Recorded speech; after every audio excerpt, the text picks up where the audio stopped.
Hello duel enthusiasts and welcome to Top Table Duels. Today's video is going to be a ranked best of 3 match. Up here we have in the blue at 7, SvnmS at 885. He's playing a Bystial Mekk-Knight build. And down here in the red we have Kallum NUFC at 502. He looks to be playing some sort of warrior mashup, probably Link mashup going on. So I hope y'all enjoy the video. Let's get it kicked off. Warriors are going first. He's immediately going to special summon his Quantum Layer Red and then normal summon to his Phantom Knight's Torn Scales. Activates effect, discarding 1 card and sending 1 Phantom Knight's card to the graveyard. He's going to send his Ancient Cloak to go ahead and probably get some boots or something. Alright, which is going to be met with the activation of Bystial Saronir to banish out the cloak. That's a good play, especially if your opponent opens this. I would have to assume you think you're playing possibly against a Phantom Knight deck, maybe not into a warrior style deck. Not 100% sure what you'd you're playing against. All right, so after that playline's cut off, he's going to go ahead and link off into Isolde. Isolde's effect to add the Goki Suprex. Yeah, definitely playing a warrior mashup here. And he's going to activate Isolde's effect. He's going to send 3 equip cards to special summon out a rank 3. He sends a different dimension reincarnation, Durundil, as well as the Phoenix Blade. Alright, and now he's going to get his Silent Boots here. Alright, so he's going to link those off into a 3, and it's going to be the Draco Masters of the 10-year one. We don't typically be, so it cannot be destroyed by battle with an effect monster. If you control another effect monster, you can destroy an effect monster with opponent controls up to the number of non-effect monsters you control. Alright, good. Alright, so he's going to go ahead and banish off the Silent Boots and add his Phantom Knight tri-brigade. And since a card was banished out, he's going to special summon off his Phantom Knight of Torn Scale.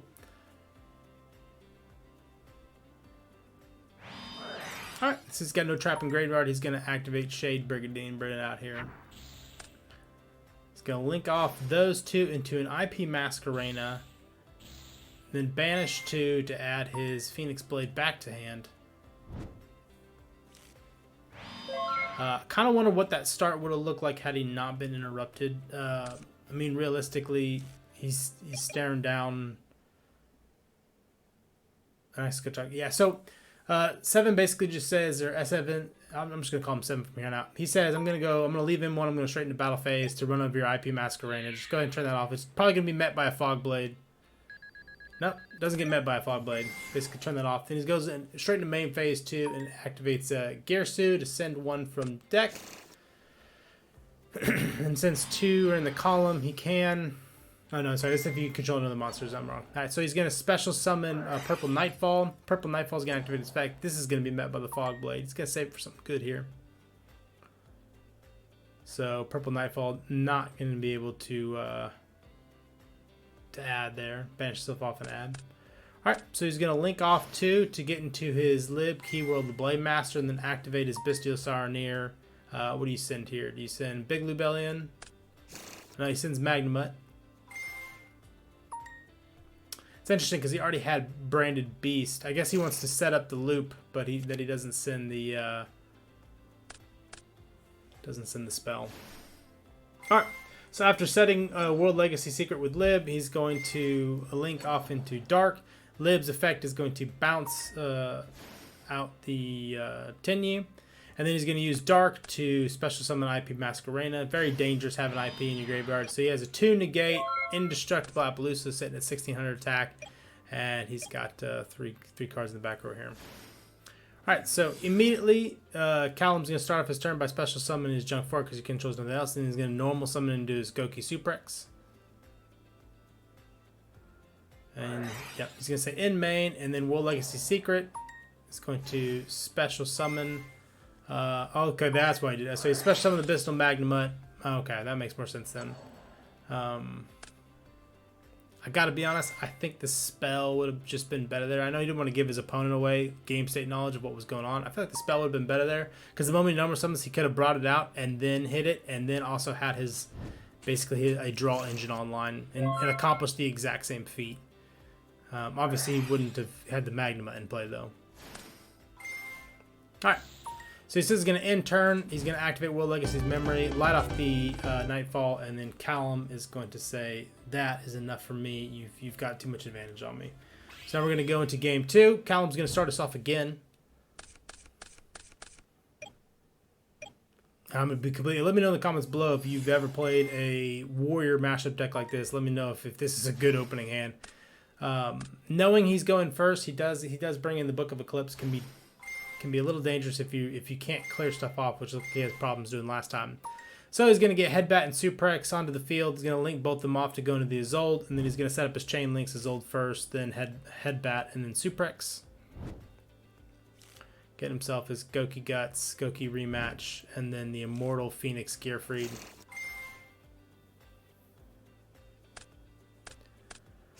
Alright, he's going to send 3 again. This time, yeah, it looks like he sends the exact same ones to special summon out. This time, the Phantom Knight Torn Scale effect to activate. Ditch his Goki Guts. And I'm guessing he's going to, yeah, he's going to send his Ancient Cloak, banish that out. Get into his... 7, yeah, get his Silent Boost. 7 was thinking on there on resolution to probably do the exact same thing he did last time and go into Saronir. He lets it resolve. I think maybe he sees that it's not truly that important. All right, so he has a negate 4 Appaloosa now.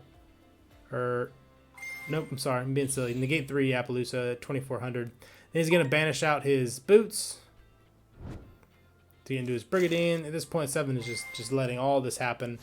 And then Torn Scale's effect is going to trigger, and then he's going to activate his Goki Rematch, which allows him to target 2 in special summon defense position. And he's going to immediately link those 2 off. Okay, yeah, so this is definitely a lot better of a board than last time. All right, so he's going to get his Codebreaker, Virus Swordsman. Never read this one. When this card is special summoned, if it's co-linked, you can special summon 1 Codebreaker 0 day from your hand, deck, or graveyard to any zone link monster points to. During the end phase, if this card is in the graveyard because it's destroyed while in your possession of opponent's card, listen to this, by an opponent's card, you can special summon it, but banish it when it leaves the field. Okay. So that's pretty good. Alright, so he's going to activate the effect of Goki Guts as well. And then he's going to special summon as Codebreaker 0 day. I've literally never seen these cards. If this card's field destroyed by battle card was in the field, destroy this card. If this card is destroyed by battle card effect, you can add 1. Okay, so just kind of looks like it loops itself or gets more into the engine. All right, so then he's going to link. He accidentally sent Virus Swordsman off into the extra deck, but then he's going to link into Codebreaker, Virus Berserker. At which point, Virus Berserker says this card is special summon. If it's co-linked, you can special summon up to 2 Codebreaker monsters from your hand or graveyard to any of the zones linked person during your main phase. Okay, so it doesn't. So he's basically gonna say, I'm going to try to get both these Codebreakers back onto the field to any zones they point to. So here and here, you can special summon up to 2 Codebreakers. So it looks like Bystial Saronir. I didn't see what he's gonna target there. Probably gonna target out the Link monster. Yep. So he's only going to get the 1 special summon. He's going to activate the Shade Brigadine, bring itself out. Now he's going to get into a... Yep, get into a rank 4. Baguska, the Terrible, the Tired Tapir. Let me know what you guys think in the comments below about Tapir in the current meta. And how he's being utilized by literally every deck as a way to stall and kind of slow the game down. Maybe Konami is realizing that their game's gotten too fast. But that's become the go-to choice. Alright, Nightmare Griffin is going to special summon itself. I'm sorry, he's going to link off into Nightmare Griffin. Ditch the Phoenix Blade to set the DDR different dimension reincarnation. Set himself up with a special summon there. Also, turn off all special summon monsters that aren't linked. Although Appaloosa up here does have... okay, yeah. So, Appaloosa's now used one of his gates. Only got 2 left. But he can obviously bring anything into that position, but it's going to be negated, basically double over. All right, there we go. Now we're seeing the Branded Regain activated. Then he's going to get his Pot of Prosperity. Pot of Prosperity is going to be met by Ash Blossom. And at this point, he's gonna scoop it up. He can't get over Phoenix. He can't get over Baguska. He's going to roll it up. So 7... is going to be going... sorry, 7 is choosing to go second. Oh, okay, yeah, no. On a Mekk-Knight dead, I guess you always want to go second, right? He's going to let Kallum set up. This time he has 2 forms of interruption. I think last time he was a little too lenient with where his Saranir was playing into. Again, I also think Kallum had a much better hand. So he's going to normal summon the Ancient Cloak, activate Durundil. When this is equipped, you can add a level 5 or high lower fire monster. Or sorry. Add 1 level 5 or lower fire or warrior monster from your deck to your hand, and then destroy this card. Alright, going to go ahead and fire off Flint Lady. She says, if you control a warrior monster, you can special summon this card from your hand. If this card is sent for the field, special summon 1 level 4 warrior lower monster from your hand. And if you do, your opponent cannot target with card effects. Alright, so that's... I'm always surprised by just this mashup of warrior and how well it kind of works together. I think I've only faced one kind of deck like this before, and I was thoroughly whooped by it because I spent more of the game reading these outlandish cards that I'd never seen before than anything else. All right, so on special summon, he's going to chain. Seven's going to change his Bystial Mekk-Knight into the Ancient Cloak. I think that's a good stop. Kind of shuts off the shenaniganry, because what he's about to do here is he's going to special summon probably into his Torrent Scales, and then he banish off him and do the exact same play he did last time. So I think that was a really good setup. On end phase, 7 is going to add his Bystial Lebellion, so now he's got his Lebellion on. He's staring down an Ash Blossom and 1 enemy controller as his way to stop him. Activates Bystial Lebellion's effect to get a Mekk-Knight to hand, and then tributes off the field Bystial Mekk-Knight to get the Lebellion's effect. So tributes off to special summon it, and then he activates its effect. He's gonna set Branded Beast here, and he's just gonna clear out that back row. That's a good play. You don't want anything interrupting your Mekk-Knight play.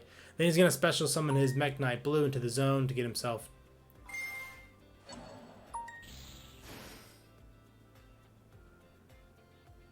Yeah, to get himself 2, and he's going to chain this Mekk-Knight. Or sorry, just get himself 1. Oh, sorry, equal to your opponent's cards, I'm sorry. Alright, he's going to link both those off into a Dark. He's got nothing his opponent can give him, but then he's going to special summon the Purple Nightfall into the same zone, and then add himself a Girsu. He hasn't conducted his normal summon yet, so he's going to normal summon the Girsu, activate sending the World Legacy Memory to the graveyard, and then activate Change of Heart, and he's going to link off both of those into a Lib Keyworld Blademaster. Going to set the Legacy. It's going to link both those off into a Galatea, into a Dingirsu, into a 84 Pangainer, into a number 77, the 7 Sens, and then attack. What was this way? Yeah, so summon this way, the following turn cannot be activated. This turn once per turn, you can detach special, if this card faces on the field will be destroyed by battle or card effect, you can detach 1 instead. Alright. So he's going to swing in for the big 4 grand, but he is sitting on the ability to special summon his mini monsters. Nope, he's just going to go straight into Zeus, so he's sitting on at least 2 activations of Zeus. He's not here to mess around, so he's got his... What we saw from the play last time, he's got 1 Grave Interruption, is Mekk-Knight special summoning itself out to give himself another one, and then activating the Branded Beast to pop off anything. And should he clear out all those and his opponent still keeps going, then he can get his double. So he's going to pass turn to Kallum. Kallum's going to draw and then get his Banish 2 to get his Phoenix Blade back. Okay, so what's he going to... so Dimension Reincarnation. What's he tag here?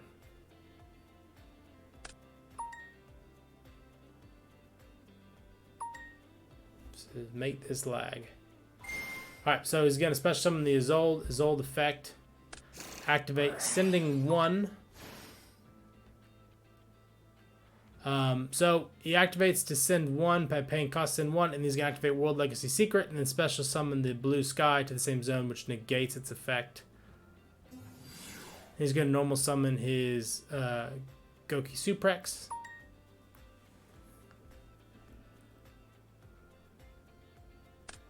Alright. And then he's going to link those off into Draco Masters of the Tenyi to activate Goki Suprex's effect to to add 1 Goki from his deck to his hand. He's going to get the auto stretch. He's going to go into battle phase and he's going to swing over the Blue Sky. He's going to pass turn. Alright, so on in phase, 7's going to activate World Legacy Memory. Who's going to get out here? He's going to get out his purple. Triggers purple's effect. So he's going to get both of these back. Does it banish it until your next standby phase? Oh, yeah, your next turn. So now he's going to get both of them back.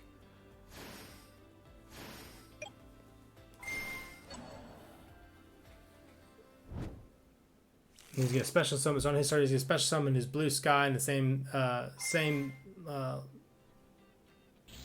zone as the Tenyi. And he's going to special summon his Jewish Worm, and then he's going to activate Branded Beast effect to pop the Tenyi. And that's going to close up the game. All right.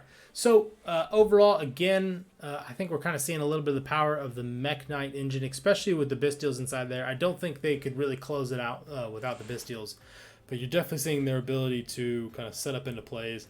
Seven's been playing this one for a while, and I really like what he's done with it. I think the Warrior deck getting its opportunity in Game 2 to set up and actually show what it can do uninterrupted was really good.